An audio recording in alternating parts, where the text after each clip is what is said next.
I used to think networking was going to big events, handing out a bunch of business cards, and then pressing a connect button on LinkedIn. And bam, mission accomplished, I've done it, I'm connected. But what I realized is the relationships would never progress much further beyond that. So this year I decided to read the top 7 most talked about books on networking to see if I could figure out how to build and maintain relationships. And after reading these books, I was able to land $19,000 of side hustle income, get asked to speak on a variety of different panels, and I got promoted at my full-time job at Intel, all within the last year of starting my networking journey. Now, what made this even harder is I'm a very introverted person, so I enjoy hobbies like reading, scrapbooking, and obviously filming videos alone in my room. But I was able to break down these books into 3 simple strategies that I personally used to grow my network. And the last strategy is the most overlooked and neglected in my personal opinion, so let's jump into it. First, let's go over some networking basics, like what networking really means and what the benefits are, before we dive into the strategies, which I ended up pulling from these 4 books, and that is the 5 Types of Wealth, Big Potential, Super Connector, and Give and Take. In Super Connector, they argue that the purpose of networking is to build mutually beneficial relationships and then maintain them for the long run. It's not about getting something out of someone else, and it's not transactional. So you can't become a connector with the goal of making money, for example. But we do know there are some benefits to networking, because I swear every business book talks about how important it is, but what really are those benefits? So I dug around and I found that there are really 2. First is overall success. In the book Big Potential, Sean Acker says that success is not just about how smart or creative you are, but really your ability to connect, contribute, and benefit from the people around you. And in Super Connector, the authors argue that your opportunities are a byproduct of your relationships. And then in the book Give and Take, Adam Grant talks about the extensive research that say rich networks lead to getting promoted faster and earning more money.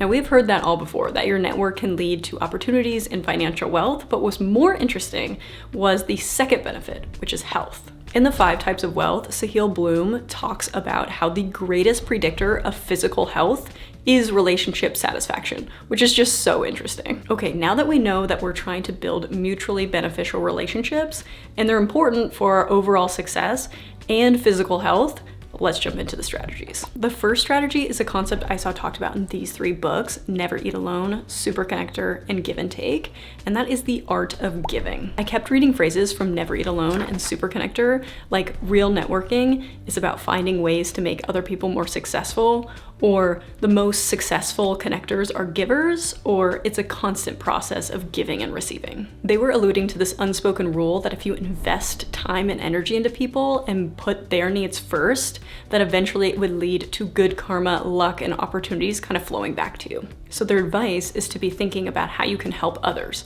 Constantly be thinking, what can I do for you? As in what you can do for the other person. Now, what's interesting is both those books actually referenced Adam Grant's book called Give and Take. So you know I had to go read it to figure out this whole giving situation. In his book, he talks about 3 different types of people. Givers who give more than they receive, matchers who give only as much as they receive, and takers who take more than they give. And he found that givers tend to be the highest performers, and so I'm naturally thinking that takers must be the worst performers, but it's actually also givers. So givers are the best and also the worst performers. So there's a balance. You want to give more than you receive, but you don't want to give so much that you lose track or sight of your own work. So my first question when researching this was, what types of things are we supposed to be giving people? Because I don't want to be a weirdo. The books gave some really good examples in a few different areas. First, sharing knowledge like articles, videos, podcasts, those types of things. Then giving like a people recommendation, like somebody they should meet or introduce themselves to. Hobby supplies or something that relates back to what you guys had talked about in previous encounters. Small services like fixing someone's phone or taking a look at their computer. And lastly, small errands like picking someone up from the airport. The point is, this is supposed to be low effort and fun to kind of build the relationship. And specifically in Never Eat Alone, there's a chapter called Don't Keep Score. So you're not supposed to keep track of the favors that you're doing for people because it kind of ruins the fun and joy of the relationship. Now, the ultimate form of giving is mentorship. And notice how that was not on our giving list because that is a huge commitment and finding a good mentor is actually extremely difficult. I was lucky enough to meet my main mentor at work who also happens to be my manager. He's the best. But for areas where I couldn't find a main mentor at work, I used this one specific tool to find mentors in areas like marketing, entrepreneurship, and even AI. This site is called Mentor Cruise, and they're actually sponsoring today's video. It is super easy to find someone and book a call on this site. And the best part is you don't have to do this like back and forth to see if somebody's willing to give you time, because everyone on their site is already pre-vetted and ready to take on mentees. This is actually my marketing mentor, and she is amazing. And the cool thing is you can book one-off sessions or a mentorship plan, which gives you a certain amount of calls, chat access, and guaranteed response time for a little bit more hands-on support.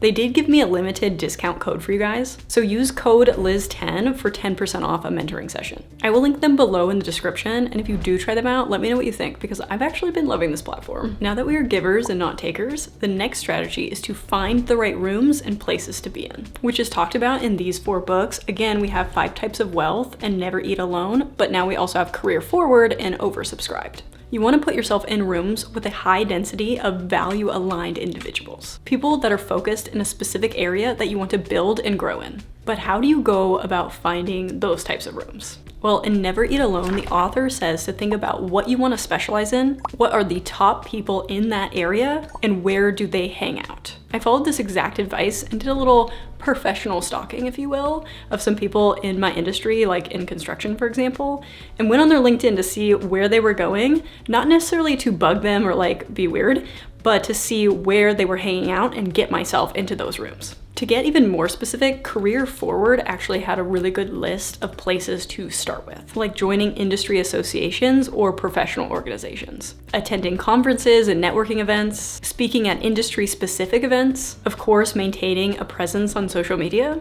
And I'm going to add one last one that nobody really talks about, but volunteering at events in your industry, like Habitat for Humanity in the construction industry. Now, you can't just go to like 1 or 2 events and call it a day, because no one will remember you and you won't really build strong relationships. But one question I did have was, how often are we supposed to be going to these events? Because it's a lot of work for us introverts. Now, you guys know I love a good formula, and Oversubscribed, they talked about the 7-11-4 rule, which is this idea that in order to build a bond with someone, you need to spend 7 hours of time with them, have 11 different interactions at a total of 4 different locations. So that is what I go by, and it is a game changer. But you do have to be going to networking events pretty frequently. And for me to see big results this year, I was going to 1 a week-ish. Every now and then there'd be like a skip over a week. And personally, I track all mine in a Notion database just to keep myself accountable and to really see the progress over the course of a year. Okay, so we have a giving mindset and we're in the right rooms. The last strategy to kind of wrap this all together is this idea of being likable or getting people to like us, which sounds a little odd, but hear me out. In Never Eat Alone, the author says that if you aren't making friends while networking, you are doing it wrong. And being disliked will kill your connecting efforts before they even begin. So I have a ton of tips that I picked up from these books to get people to like you fairly quickly in a non-cringe and authentic way. And I put these tips into 2 different categories. The first category of tips comes from this idea of being interested. And there's a line in this book, How to Win Friends and Influence People, that lays it out so well. And that is, you can make more friends in 2 months by becoming genuinely interested in people than you can in 2 years by trying to get people interested in you. So start being interested in the other person. Ask them about their friends, their hobbies, their family, their life. You get the gist. There's actually some psychology behind this, because when we talk about ourselves, it activates the same areas in the brain as money, sex, and chocolate, which explains why we like people who ask us questions about ourselves. However, make sure you are asking the right types of questions. Good questions keep people talking and offering up more context. Now, lucky for you, I pulled the best icebreaker questions from these books that I use personally, so feel free to steal them. First, what is your connection to this event? That is like my go-to question if I don't know someone and I just want to open up the conversation, and the only thing we have in common is the fact that we are at the same event right now. What do you do for work? That one is kind of an easy ball because you can't really get deeper until you know like kind of what they do for a living. What are you working on right now? That kind of opens it up so they can talk more intensely or deeply about their work currently at the moment. What opportunities are you looking for beyond what you're currently doing? This will get into their like passions outside of work, maybe even mixing work with some of their hobbies. It's a good like expansion kind of question. Worst case, remember there are 3 things that bond people together, and that is health, wealth, and children. So those should be your go-to if you just run out of things to say, and that comes from the book Never Eat Alone. One thing to keep in mind when you're having these conversations is to be vulnerable. I know that sounds weird and like woo-woo and touchy-feely, but it is not. All you're trying to do is send a clear signal that you have weaknesses so you don't come across like really cold and intimidating. Adam Grant has done a lot of research on this, and he says to use powerless speech, like hesitations, like well, in your language. Or disclaimers, like this is just a thought, but maybe you could do this when you're suggesting something, for example. Small hedges, like I think, or I was just thinking, so that you don't come across too aggressive. And then obviously loud listening to make sure that you're communicating back to them that you're understanding them, like, yes, oh, like those types of things. You do want to be very careful about one thing, and that is unsolicited advice, because people do not want to be told what to do. So if you are going to give advice, definitely make sure you use a disclaimer. Now that being said, research shows that when you ask for advice, you're actually seen more favorably. So it is perfectly okay to ask for tons of advice because people actually like that. And that's actually shown in give and take, and also influence is your superpower. So you can use that to your advantage. If you want somebody to like you, you can just ask them for simple advice here and there. The second and last category of tips comes from this idea of being interesting. It comes second because we really want to focus on the other person and being interested in them first. But at the end of the day, you need to show them that you have value to bring to the relationship as well. The reality is it's hard to engage with people when you aren't already putting something meaningful and interesting out into the world to begin with. The first thing to help with being more interesting comes from the book Super Connector, and it's a concept called social proof. This can come in a variety of different forms, like receiving awards or recognition, people writing about you in articles, people tagging you on social media, speaking at industry-specific events, or just overall attending events and being social. Those are the things that can build your social proof and kind of prove to people that you have value to bring to the relationship. Another concept I loved comes from Never Eat Alone, and it is building conversational currency. This can be cultivating a niche, having a variety of hobbies to kind of talk about, having a sense of humor, which I think is one of the most undervalued skills, reading books and just being overall well-read, and one of my favorites, watching movies and current TV shows just to have something to talk about. The idea here is to build a life that is so interesting that people gravitate towards you. You want to have lots of content to talk about when you go to these networking events and meet new people. Okay, so we should be networking pros by now that we have a giving mindset, we are in the right rooms, and we are very likable, using all the tips from these 7 most talked about networking books. The concepts I talked about from these books completely changed how I view and go about networking, and has really changed my career and also my personal business. And if you do want to know more about kind of my side hustles and all that, I will link a video up here where I run through exactly all the side hustles and businesses that I have started and how much money I've made over the years. Otherwise, I will see you guys next time.